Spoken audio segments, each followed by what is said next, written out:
Hi friends, welcome back to my YouTube channel. I hope ನೀವೆಲ್ಲರೂ ಚೆನ್ನಾಗಿದ್ದೀರಾ ಅಂತ ಭಾವಿಸ್ತಾ ನಾನು ವ್ಲಾಗ್ನ ಶುರು ಮಾಡ್ತಿದ್ದೀನಿ. ಇವತ್ತಿನ ವ್ಲಾಗ್ ಏನಪ್ಪ ಅಂದರೆ, ನಮ್ಮ ಪಾಪುದು ಬರ್ತ್ಡೇ ಇರೋದ್ರಿಂದ ನಾವೆಲ್ಲರೂ ಮಂತ್ರಾಲಯ ಟ್ರಿಪ್ ಹೊರಟಿದ್ವಿ. ಹಾಗೆ ಪಾಪು ತಲೆ ಕೂದಲು ತೆಗ್ಸೋದಿರೋದ್ರಿಂದ ಮಂತ್ರಾಲಯದಲ್ಲೇ ತಲೆ ಕೂದಲು ತೆಗ್ಸಿದ್ರೆ ಚೆನ್ನಾಗಿರುತ್ತೆ, ಹಾಗೆ ರಾಯರ ಅನುಗ್ರಹನೂ ಸಿಗುತ್ತೆ ಅಂತ ಹೇಳಿ ಹೊರಟ್ವಿ. ನಾವೆಲ್ಲರೂ ಇಲ್ಲಿಂದ ಬೇಗನೆ ಹೋಗೋಣ ಅಂತ ಡಿಸೈಡ್ ಮಾಡಿದ್ವಿ. ಆದರೆ ಗಾಡಿ ಬರೋದು ಸ್ವಲ್ಪ ತಡ ಆಗಿತ್ತು. ಗಾಡಿ ಪೂಜೆ ಎಲ್ಲ ಮುಗಿಸಿ ಎಲ್ಲರೂ ಅಲ್ಲಿಂದ ಜರ್ನಿ ಶುರು ಮಾಡಿದ್ವಿ. ನಮ್ಮದು ತುಂಬ ಕುಟುಂಬ ಆಗಿರೋದ್ರಿಂದ ನಾವು ಎಲ್ಲೇ ಹೋದ್ರೂ ಒಬ್ಬರನ್ನ ಬಿಟ್ಟು ಒಬ್ಬರು ಎಲ್ಲೂ ಹೋಗಲ್ಲ, ಎಲ್ಲರೂ ಜೊತೆಗೆ ಹೋಗ್ತೀವಿ. ಹಾಗೆ ಮಕ್ಕಳಂತೂ ತುಂಬಾ ಸ್ಪೋರ್ಟಿವ್ ಆಗಿದ್ದರು. ಅವರನ್ನು ಕಂಟ್ರೋಲ್ ಮಾಡೋಕ್ಕೆ ನಮ್ಮ ಕೈಲಿ ಆಗ್ತಿರ್ಲಿಲ್ಲ. ಹಾಗೆ ಅವ್ರನ್ನೆಲ್ಲರನ್ನೂ ಸುಧಾರಿಸಿ ನಾವು ಅಲ್ಲಿಂದ ಹೊರಟ್ವಿ.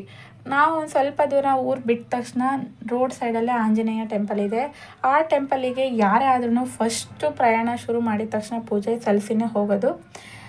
ಆಲ್ರೆಡಿ ನಾವು ತುಂಬ ಲೇಟ್ ಆಗಿರೋದ್ರಿಂದ ಟೆಂಪಲ್ ಆಲ್ರೆಡಿ ಕ್ಲೋಸ್ ಆಗಿಬಿಟ್ಟಿತ್ತು. ಆದ್ರೂ ನಾವು ಹೊರಗಿಂದನೇ ಪೂಜೆ ಮಾಡಿ ಆಂಜನೇಯಗೆ ಪೂಜೆ ಸಲ್ಲಿಸಿ, ಅಪ್ಪ ದೇವರೇ ನಾವು ಹೋಗೋ ಪ್ರಯಾಣ ಸುಗಮವಾಗಿರಲಿ ಅಂತ ಕೇಳಿ ಅಲ್ಲಿಂದ ಸಿಟಿಗೆ ಹೊರಟ್ವಿ. ಪಾಪು ಕೇಕ್ ಕಟ್ಟಿಂಗ್ನ ಅವ್ರ ಅತ್ತೆ ಮನೆಯಲ್ಲೇ ಮಾಡೋಣ ಅಂತ ಡಿಸೈಡ್ ಮಾಡಿದ್ವಿ. ಹಾಗೆ ನಾವೆಲ್ಲರೂ ಅವ್ರ ಅತ್ತೆ ಮನೆಗೆ ಹೊರಟ್ವಿ. ಆಲ್ರೆಡಿ ನಾವು 10:15ಗೆ ಬರ್ತೀವಿ ಅಂತ ಅವ್ರಿಗೆ ಹೇಳಿದ್ವಿ. ಭಾಳನೇ ಲೇಟಾಗಿತ್ತು. ಅವರು ನಮಗೋಸ್ಕರನೇ ಕಾಯ್ತಿದ್ರು ಅಲ್ಲಿ. ಹಾಗೆ ಕೇಕ್ ಕಟ್ಟಿಂಗಿಗೆ ಎಲ್ಲ ರೆಡಿ ಮಾಡಿದ್ರು. ನಾವಲ್ಲೋಗಿ ಕೇಕ್ ಪಾಪು ಹತ್ರ ಕಟ್ ಮಾಡಿಸೋದೊಂದೇ ಬಾಕಿ ಇತ್ತು. ನಾವು ತುಂಬ ಸಿಂಪಲ್ಲಾಗಿ ಕೇಕ್ ಕಟ್ಟಿಂಗ್ ಮಾಡೋಣ ಅಂತ ತೀರ್ಮಾನ ಮಾಡಿದ್ವಿ. ಯಾಕೆಂದರೆ ನಾವು ಮಂತ್ರಾಲಯಕ್ಕೆ ಹೋಗೋದಿತ್ತು.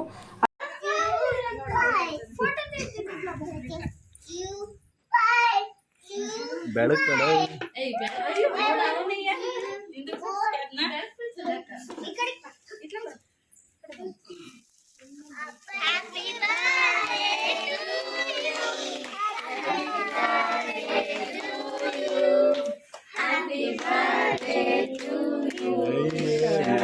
ಸೀರಿಯಸ್ನೆಸ್ ನೋಡ್ರ ಒಂದು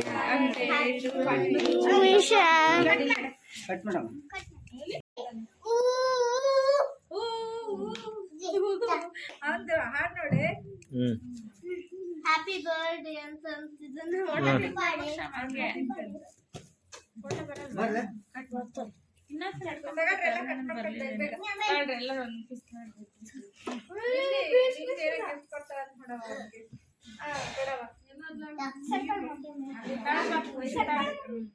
ಗಿಫ್ಟ್ ಕೊಡೋದು ಫೋಟೋ ಇಟ್ಕೊಂಡು ಫೋಟೋಗ್ರಾಫರ್ ಇಬ್ರು ಮೂವರು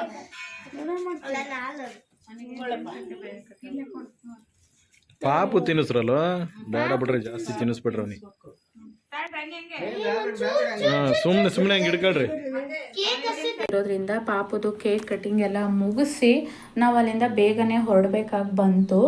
ಹಾಗೆ ಆಲ್ರೆಡಿ ಲೇಟ್ ಆಗಿರೋದ್ರಿಂದ ಮಕ್ಕಳಿಗೆಲ್ಲ ತುಂಬಾ ನಿದ್ದೆ ಬಂದಿತ್ತು ಅನಿಸುತ್ತೆ. ಭಾಳನೇ ಹಠ ಮಾಡ್ತಿದ್ರು, ಹಾಗೆ ಸುಮ್ಮನೆ ತರಲೆಗಳು ಮಾಡ್ತಿದ್ರು. ಹಾಗಾಗಿ ಅವ್ರನ್ನೆಲ್ಲ ಸಮಾಧಾನ ಮಾಡೋದೇ ಒಂದು ದೊಡ್ಡ ಸಾಹಸ ಆಗಿತ್ತು. ಅಂತೂ ನಮ್ಮ ಪಾಪು ಅಂತೂ ಯಾರಿಗೂ ತೊಂದರೆನೇ ಕೊಡಲಿಲ್ಲ. ಅಷ್ಟು ಚೆನ್ನಾಗಿ ಎಲ್ಲರ ಜೊತೆ ಆಟ ಆಡಿಕೊಂಡು ತುಂಬಾ ಚೆನ್ನಾಗಿದ್ದ. ಅದಂತೂ ನಮಗೆ ಎಲ್ಲರಿಗೂ ಭಾಳ ಖುಷಿ ಆಯಿತು. ಹಾಗೆ ನಾವು ಸಿಟಿ ಬಿಟ್ಟಿದ್ದೆ ಲೇಟ್ ಆಗಿರೋದ್ರಿಂದ ಸುಮಾರು ಒಂದು 6:30-7 ಗಂಟೆಗೆಲ್ಲ ಮಂತ್ರಾಲಯ ತಲುಪಿದ್ವಿ. ನಮಗಂತೂ ಮಂತ್ರಾಲಯ ತಲುಪಿದ ತಕ್ಷಣ ತುಂಬಾ ಖುಷಿ ಆಯಿತು. ಅಂತೂ ಇಂತೂ ರಾಯರ ಹಾಗೆ ನಾವು ಅಲ್ಲೋಗಿ ಕೂದಲು ತೆಗೆಯೋದಕ್ಕೆ ರೆಸಿಪ್ಟ್ ಎಲ್ಲ ತೊಗೊಂಡು ರೆಡಿ ಆದ್ವಿ. ಆವಾಗ ಅವ್ರು ಹೇಳಿದರು, ಇದು ಮೊದಲನೇ ತಲೆ ಕೂದಲು ಆಗಿರೋದ್ರಿಂದ ಇದನ್ನು ನಾವು ತೆಗಿಯೋಕ್ಕಾಗಲ್ಲ.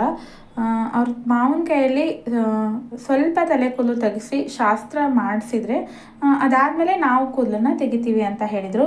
ನಾವು ಹಾಗೆ ಅವ್ರ ಮಾವನ ಕೈಯಲ್ಲಿ ಎಲ್ಲ ಶಾಸ್ತ್ರಗಳನ್ನು ಮಾಡಿಸಿ ತಲೆ ಕೂದಲು ತೆಗೆಸಿದ್ಮೇಲೆ ಅವರು ಪಾಪುವಿನ ತಲೆ ಕೂದಲನ್ನು ತೆಗೆಸಿದ್ರು.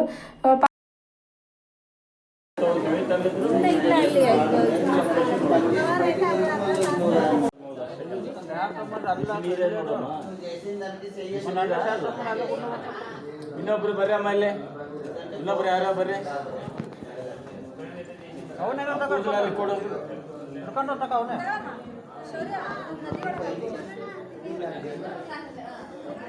ಒಳಗೆ ಹೋಗಿ ಹಾಕ್ಪ.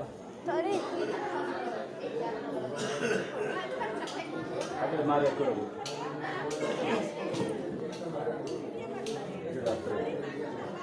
हाँ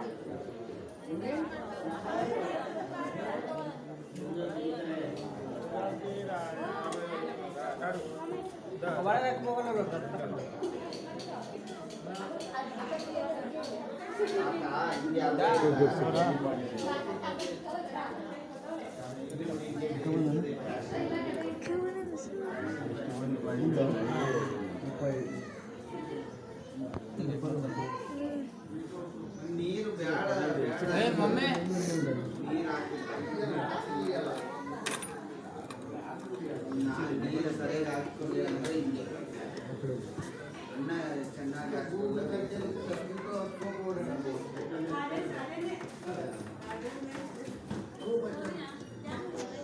ಇಲ್ಲ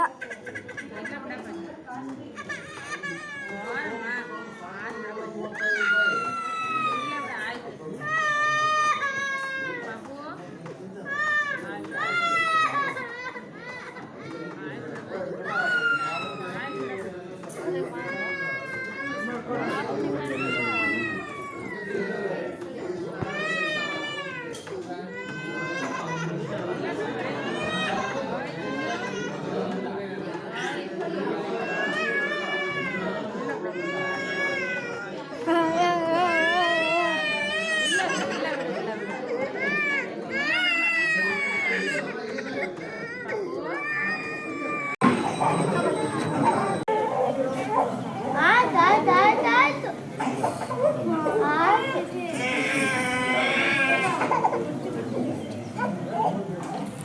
ಫೈನಲಿ ಪಾಪು ತಲೆ ಕೂದಲೆಲ್ಲ ತೆಗ್ಸಿದ್ದಾಯಿತು. ಹಾಗೆ ಅವನಿಗೆ ಸ್ನಾನ ಮಾಡಿಸಿ ಅವ್ನು ತುಂಬಾ ಅಳ್ತಿದ್ದ. ಅವ್ನು ಅಳು ನಿಲ್ಸೋವರೆಗೂ ವೆಯ್ಟ್ ಮಾಡಿ ನಾವೆಲ್ಲರೂ ಫ್ರೆಶಪ್ ಆಗಿ ಮಂತ್ರಾಲಯದ ಕಡೆಗೆ ಹೊರಟ್ವಿ. ಶ್ರೀ ರಾಘವೇಂದ್ರ ಸ್ವಾಮಿಗಳು ನೆಲೆಸಿರೋ ಸ್ಥಳ ಆಗಿರೋದ್ರಿಂದ ಪ್ರತಿದಿನ ಸಾವಿರಾರು ಭಕ್ತರು ಇಲ್ಲಿ ದರ್ಶನಕ್ಕೆ ಬರ್ತಾರೆ. ನಾವು ಬೆಳಿಗ್ಗೆ ಮಠ ತಲುಪೋಕ್ಕಿಂತ ಮುಂಚೆನೇ ಭಕ್ತರ ಸಂಚಾರ ತುಂಬಾ ಇತ್ತು. ಹಾಗೆ ಭಕ್ತಿ ಭಾವದ ವಾತಾವರಣ, ಮಂತ್ರಾಲಯ ಭೂಲೋಕದ ಸ್ವರ್ಗ ಅಂತಲೇ ಹೇಳ್ಬೋದು. ಕೆಲವು ಭಕ್ತಾದಿಗಳು ತುಂಗಭದ್ರಾ ನದಿಯಲ್ಲಿ ಸ್ನಾನ ಮಾಡಿ ನಂತರ ಸ್ವಾಮಿಗಳ ದರ್ಶನ ಪಡಿತಾರೆ. ಹಾಗೆ ಮಠದಲ್ಲಿ ನಡೆಯೋ ಮಂತ್ರೋಚ್ಚಾರಣೆ ಹಾಗೂ ಪೂಜೆ ಪುನಸ್ಕಾರಗಳು ನಮ್ಮೆಲ್ಲರಿಗೂ ತುಂಬಾ ಖುಷಿ ಕೊಡ್ತು. ನಾವೆಲ್ಲರೂ ಸರತಿ ಸಾಲಿನಲ್ಲಿ ನಿಂತು ರಾಯರ ದರ್ಶನ ಪಡೆದ್ವಿ. ರಾಯರ ದರ್ಶನ ನಮ್ಮೆಲ್ಲರಿಗೂ ತುಂಬಾ ಆಧ್ಯಾತ್ಮಿಕ ಭಾವನೆ ನೀಡಿತ್ತು. ಒಟ್ಟಿನಲ್ಲಿ ಮಂತ್ರಾಲಯಕ್ಕೆ ಹೋಗುವುದು ಕೇವಲ ಒಂದು ಪ್ರವಾಸ ಅಲ್ಲ, ಅದು ಒಂದು ಚಿಕ್ಕ ಆಧ್ಯಾತ್ಮಿಕ ಅನುಭವ.